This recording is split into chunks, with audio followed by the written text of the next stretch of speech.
ভালো করে বুঝেন।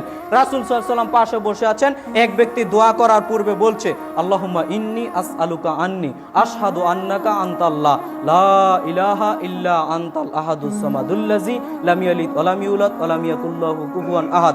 এই পর্যন্ত বলে আল্লাহর নিকট দোয়া শুরু করেছে। তো রাসূল সাল্লাল্লাহু আলাইহি ওয়াসাল্লাম পাশে যারা সাহাবায়ে কেরাম আছেন তাদেরকে বলছেন, শোনো, এই ব্যক্তি ইসমে আজম পড়ে দোয়া করেছে। শোনো পৃথিবীর মানুষ, এই ব্যক্তি ইসমে আজম পড়ে দোয়া করেছে। কোনো মানুষ যদি ইসমে আজম পড়ে আল্লাহর নিকট দোয়া করে তো আল্লাহ তাআলা যে যা চাইবে আল্লাহ তাআলা তার দোয়া কবুল করে নেবেন। সুবহানাল্লাহ।